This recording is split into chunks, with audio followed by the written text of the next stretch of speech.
Shalom, queridos, graça e paz, tudo bem? Nós vamos falar hoje de um tema muito tremendo, queridos, que é reino espiritual, né? Batalha espiritual, hierarquias de anjos, arcanjos, querubins, serafins. Vamos falar sobre principados, potestades.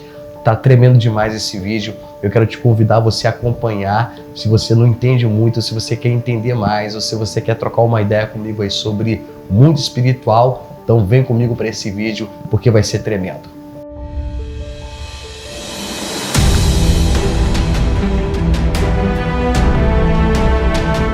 A mensagem de Deus a mais vidas, mais corações, e é muito fácil você me ajudar. Basta você se inscrever no canal, se inscreva logo aí, amém?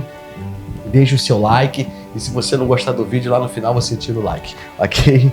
Bom, gente, nós vamos falar de coisas muito tremendas nesses vídeos, sobre batalha espiritual, sobre reino de Deus, sobre hierarquias no mundo espiritual. E eu quero começar, né, no texto mais base, né, que fala sobre batalha espiritual e faz uma definição bem bacana, amém, do mundo espiritual e das classes de demônio.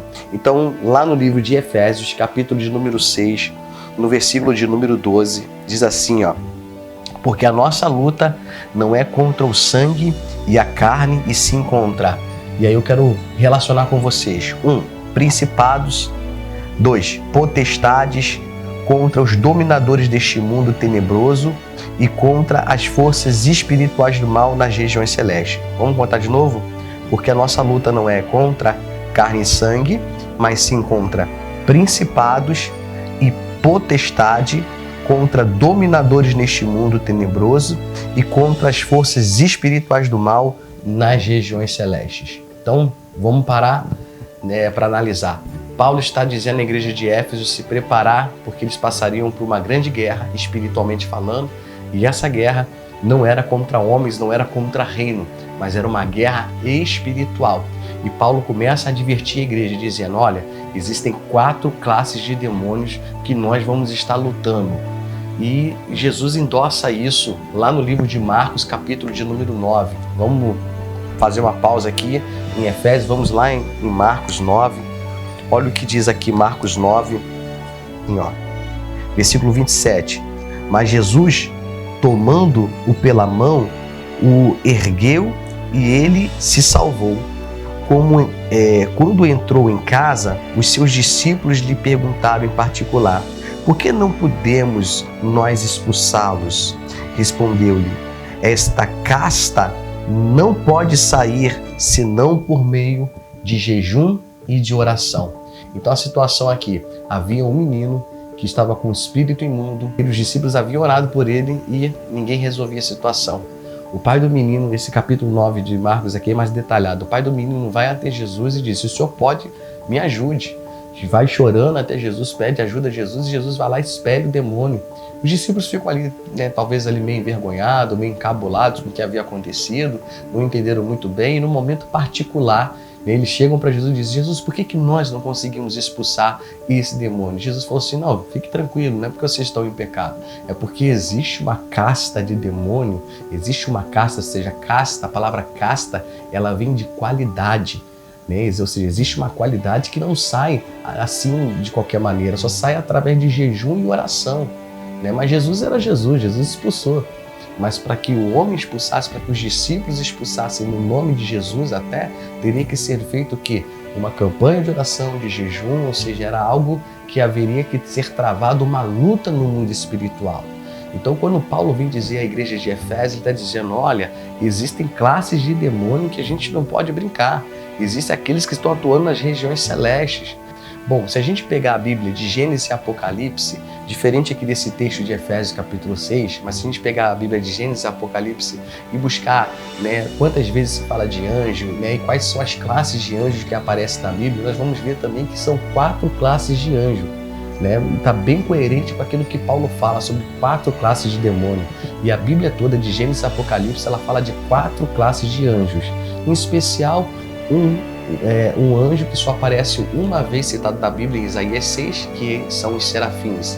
E os serafins eram aqueles anjos que de 6 asas, né? 2 asas cobriam o rosto, as 2 cobriam os pés, e com as outras 2 eles voavam e voavam acima do trono, né? Em adoração ao Senhor.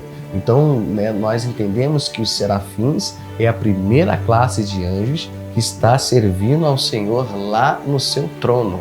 E depois nós temos também os querubins. E se você, por exemplo, pregar o livro de Gênesis, quando, né, o Senhor, né, bane ali do jardim do Éden, né, Adão e Eva, né, a Bíblia diz que é colocado no portão do jardim, né, o querubim, um querubim com uma espada.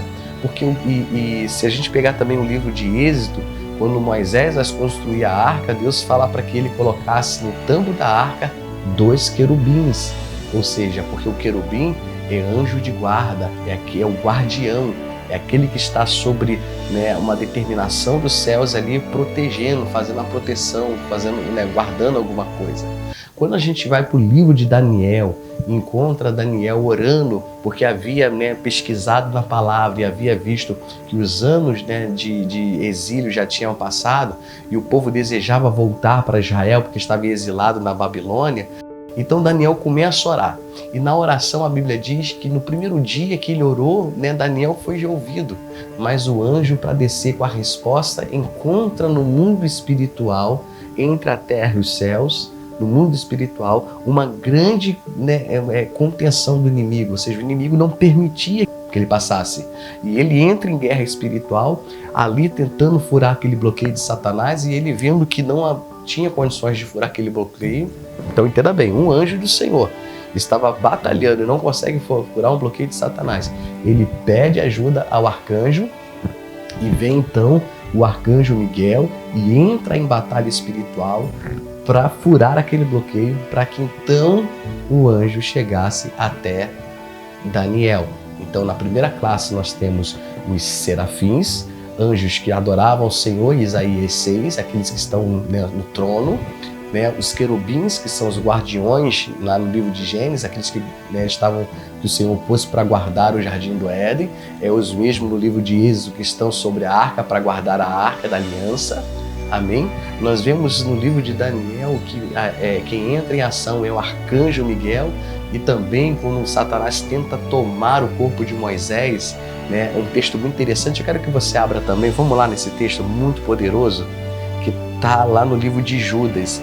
E o livro de Judas, gente, não é o de Judas Iscariotes, tá bom? Mas esse Judas aqui, né, segundo estudiosos da Bíblia, ele foi irmão de Jesus, porém não é mencionado, porque ele só se converteu ao cristianismo depois de mais ou menos de 5 anos da morte e ressurreição de Cristo. Tá? No livro de Judas, né, no versículo 9, olha que coisa interessante e poderosa essa revelação. Contudo, o arcanjo Miguel contendia com o diabo e disputava a respeito do corpo de Moisés. Não se atreveu a proferir juízo infamatório contra ele. Pelo contrário, disse: o Senhor te repreenda. Bom, gente, contudo o arcanjo Miguel, quando contendia com o diabo e disputava a respeito do corpo de Moisés, olha o que diz aqui, isso é muito forte, não se atreveu a proferir juízo. Ele não se atreveu a proferir juízo, mas ele, como arcanjo, né, não podia lá tirar uma onda, né, como diz o povo aí, mas o que ele faz? Ele não se atreveu, né, mas o que diz aqui?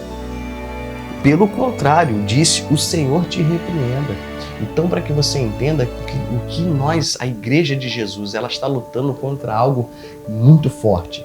E muitas vezes nós vemos os cristãos dizendo assim: pastor, o diabo já perdeu, ele já está amarrado, ele já foi vencido. Querido, o diabo só será vencido por Cristo, tá? Segundo o livro de Apocalipse, quando então, né, Jesus Cristo lutar contra Satanás e de uma vez por todas lançá-lo no inferno. Então, quando ele tiver a influência do diabo na terra é muito forte, Lúcifer, né, que era o querubim ungido do Senhor, né, ele estava lá no céu, e quando ele vem para a terra, a terça parte dos anjos vem, ou seja, com ele vieram também, né, classes, né, hierárquicas de anjos, né, fortíssimas, que não estão sobre a terra, mas que estão nas regiões celestes.